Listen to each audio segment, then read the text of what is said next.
Yes ఇంత పెద్ద అంటే దాదాపు 200 పేజీల పిటిషన్ రాసినట్టున్నారు కదా మీరు. ఈ కేవలము ఒకటే పదాన్ని చెప్తా ఉన్నారు. హిమాంశు 36 ఎకరాలని చెప్తా ఉన్నారు. ఇంత పెద్ద పిటిషన్ ఏముంది అసలు? అంటే దానిలో పిటిషన్లో ఏముంటాయి, పిటిషన్లో ఉంటుంది, ఇలా దానికి కావాల్సిన ఆధారాలు ఇస్తాం. ఇప్పుడు ఇదంతా కూడా సేల్ డీల్లు.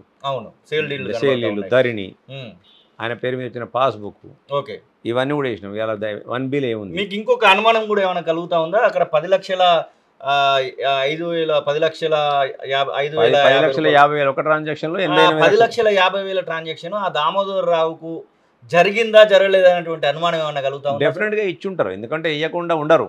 డెఫినెట్ గా ఇచ్చి ఉంటారు. అది ఏందనేది వాళ్ళ ఇంటర్నల్ ట్రాన్సాక్షన్ ఏమున్నప్పటికీ కూడా Telangana publications Damodar Rao was representing it. అవును, దామోదర్ రావు అనే వ్యక్తి దాన్ని రిప్రజెంట్ చేస్తుంది తప్ప ఆ 10,50,000 కానీ 88,15,500 రూపాయలు కానీ ఇవన్నీ కూడా చెక్కుల రూపాయలు ఇక్కడ వెళ్ళిపోయింది. ఇదంతా కూడా మార్కెట్ వాల్యూ.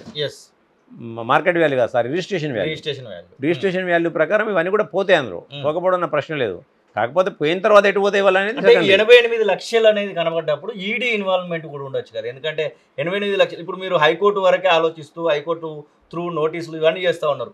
ఈడీ ఈ 88 లక్షలు ఎక్కడికి వెళ్ళి వచ్చినాయని చెప్పేసి హిమాంశు దగ్గరికి పోవడానికి కూడా అవకాశాలు ఉంటాయేమో అని చెప్పేసి కొన్ని చెప్పాల్సి ఉంటాయి, కొన్ని చెప్పాల్సి ఉంటాయి. దీనికి అనేకమైన పరివేషణాలు ఉంటాయి. ఇప్పుడు నేను కూడా అనేక కోణాల్లో ఆలోచిస్తాను. ఎంతవరకు ఇది చట్టంలో ఇది చట్టానికి లోబడి ఉంటుంది, చట్టానికి మనం చేసినంత ఒక ఆరోపణ చేసినంత మాత్రం నిలబడాలి. నేను ఫోన్ ట్యాంపింగ్ విషయంలో నేను ఒక కంప్లైంట్ ఇవ్వడం జరిగింది. కంప్లైంట్ ఇచ్చినప్పుడు ఏం చేసినారు, నేను అందుకని చట్టానికి లోబడి ఉండాలని ఉద్దేశించి నాకు అనుమానం ఉంది, నా అనుమానాన్ని నివృత్తి చేయండి, నా ఫోన్ ట్యాప్ అయినట్టుందని చెప్పిన. నేను చెప్పగానే కేటీఆర్ గారు ఏం చేసిండ్రు, నాకు కనీసం ఇంగిత జ్ఞానం లేకుండా, సరే నేను ఎవరిని ఏమన్నాను, ఎందుకంటే నేను అడ్వకేట్ నా దగ్గరకు వచ్చినప్పుడు కూడా నేను ఇవ్వడానికి ప్రయత్నం చేస్తాను. అవును, కనీసం ఇంగిత జ్ఞానం లేకుండా అది నా ప్రాథమిక హక్కు. నాకు అనుమానంగా ఉంది, నా ఫోన్ను ట్యాపింగ్ చేసినట్టు, దాన్ని మీరు నివృత్తి చేయండి అని ఇవ్వడం నా ప్రాథమిక హక్కు. అది నాకున్న హక్కును కూడా నువ్వు ఏమిదిగా మాట్లాడినావంటే నీకు హక్కు లేదు, నువ్వు ఏం చేస్తున్నావు, నా మీద ఎదురుదాడి చేస్తున్నావు అని చెప్పి నీకు నేను నా ప్రతిష్టకు భంగం కలిగిందని చెప్పి నాకు పరువు నష్టం దావా కింద నోటీస్ ఇవ్వడం జరిగింది. అంటే నీకు పరువు ఉంటేనేమో వైరు ఉంటుండే, నీకు కాదని అంటే నీకు పరువు నీకు ఉంటుంది. ఏం పరువు అందరికీ తెలుసు తెలంగాణ ప్రజలకు. నీకున్న పరువు ఏందనేది తెలంగాణ ప్రజలందరికీ ఏ విధంగా నీ పరువు తీసినా కూడా తెలంగాణ ప్రజలు ఇలా చూస్తుండే వాళ్ళ. నాకు పరువు నష్టం నేను దానికి నోటీస్ తిరిగి మళ్ళీ నేను జవాబు ఇవ్వడం జరిగింది. నా మీద ఇన్ని కోట్లకి వేస్తా, అన్ని కోట్లకి వేస్తా, ఎగిరేరిపడ్డాడు. కళ్ళు తాగిన కొద్దిగా ఎగిరేరిపడ్డాడు. ఏమైంది ఇవాళ? నేను తిరిగి నోటీస్ ఇవ్వడం జరిగింది. ఇవాళ ఇచ్చిన తర్వాత అక్కడనే పడిపోయింది. కేవలం ప్రచార ఆర్భాటాల కొరకు ఎందుకు ఇవ్వాలి? ప్రచార ఆర్భాటాలు కావాలి కదా, కావాల్సింది చట్టానికి లోబడి మనం ఉండాలి, రాజ్యాంగానికి లోబడి మనం ఉండాలి. ఎందుకంటే మనం దాని మీద ప్రమాణం చేసి వస్తున్నాం. దాని మీద ప్రమాణం చేసి వచ్చినప్పుడు రాజ్యాంగాన్ని గౌరవించాల్సిన బాధ్యత మన పైన ఉంటుంది. అలా ప్రజలందరూ కూడా మనల్ని గమనిస్తారు. ఒకసారి కాకుండా ఒకసారి వాళ్ళు సమయం వచ్చినప్పుడు వాళ్ళ యొక్క తీర్పు అనేది ఇస్తుంది. ఇచ్చింది కూడా నీకు. ఇవాళ నువ్వు అనేకమైన ఉత్తర ప్రగల్భాలు కొట్టినావు, నా దగ్గరికి వస్తే చెప్తున్నా మీకు ఎలా అంటే ఇది దానికి సంబంధించిన అంశం కాదు, దానికి సంబంధించిన సందర్భం కూడా కాదు. కానీ నేను చెప్తున్నా, మా సిరిసిల్ల కాన్స్టిట్యున్సీకి వచ్చి దయచేసి మీరు ఎప్పుడన్నా, నేను మీకే చెప్తున్నా, దయచేసి మీరు ఎప్పుడన్నా తొలి వెలుగు వాళ్ళు వచ్చి సిరిసిల్ల కాన్స్టిట్యున్సీలో ఎన్ని అపాయింట్మెంట్ ఆర్డర్లు ఉన్నాయో ఒకసారి అడగండి మీరు. ఎవరు వచ్చిన వాళ్ళకు ఒక అపాయింట్మెంట్ ఆర్డర్. సిరిసిల్లలో వచ్చిన అగ్రికల్చర్ కాలేజీలో ల్యాండ్ హోస్టీస్ ఉన్నారు. ఒకరికేమో కారు డ్రైవర్ కింద అపాయింట్మెంట్ లెటర్ ఇస్తారు అవుట్ సోర్సింగ్లో, ఒకరికేమో అటెండర్కి అపాయింట్మెంట్ ఇస్తారు, ఒకరికేమో లైబ్రరీ కంప్యూటర్ ఆపరేటర్కి ఇస్తారు, ఇంకొకరికేమో లైబ్రరీకి ఇస్తారు. ఈ అపాయింట్మెంట్ ఆర్డర్లు పట్టుకుని వాళ్ళకి పోతే అక్కడ నౌకర్లు ఉన్నాయి. ఇదో కుంభకోణం జరిగింది అనుకోవచ్చా? న్యాచురల్గా అనుకోవచ్చు. ఇప్పుడు నేను నా దగ్గరికి ఇవాళ నేను పోతే ఇంచుమించు 20-30 మంది నాకు వస్తారు రెగ్యులర్గా, సార్ మాకు అపాయింట్మెంట్ ఆర్డర్ సార్ నౌకర్ లేదు సార్ అని. నేను వాళ్ళని అడిగితే నాకు కార్ డ్రైవర్కి అపాయింట్మెంట్ ఇచ్చింది కరెక్టే సార్, నాకు కాలేజీలు కార్ వేయలేదు కానీ నాకెందుకు సార్ డ్రైవర్ అంటాడు ఆయన.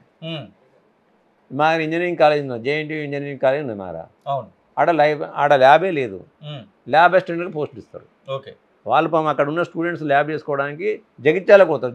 జగిత్యాల డిఎంటీకి పోయి చేసుకొచ్చుకుంటారు. వారానికి ఒకసారో 2 వారాలకు ఒకసారి పోయి మొత్తం ఉదయం నుంచి సాయంత్రం కూడా చేసుకుంటారు వాళ్ళు. ఇంకో కారు డ్రైవర్ ఇచ్చింది, ఓ కంప్యూటర్ ఆపరేటర్ ఇచ్చింది, ఓ ల్యాబ్ అసిస్టెంట్ ఇచ్చింది, ఇట్లా చెప్పుకుంటూ పోతే ఓ చెప్పరాసి ఇచ్చిండ్రు, అటెండర్ ఇచ్చిండ్రు. ఈ నౌకర్లు ఎక్కలేవు అక్కడ. వీళ్ళు కూడా బయటికి రావడానికి ఎంతో దూరం లేదంటారా?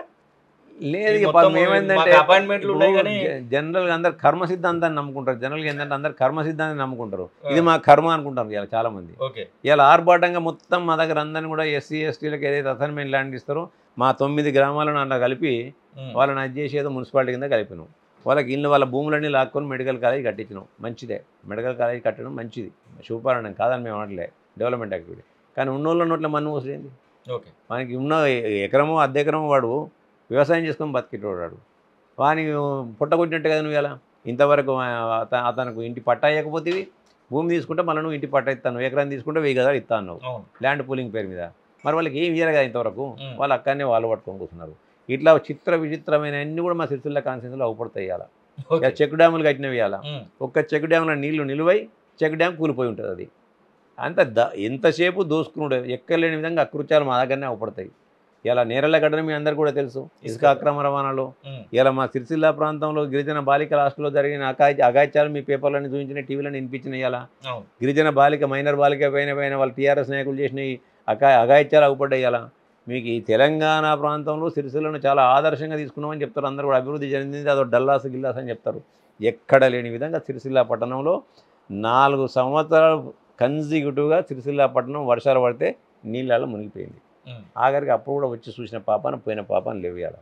కాబట్టి కేవలం డొల్ల మాటలు, ప్రజలను ఏదో మభ్యపెట్టాలని చెప్పి 4 మాటలు నేర్చుకొని ఇలా మసిపూసి మారేడికాయ చేసి ప్రజలను నమ్మించే ప్రయత్నం చేసినవి. ఇలా అసలైన తొలి వెలుగు. ఫాలో వాట్సాప్ @తొలి వెలుగు అఫీషియల్.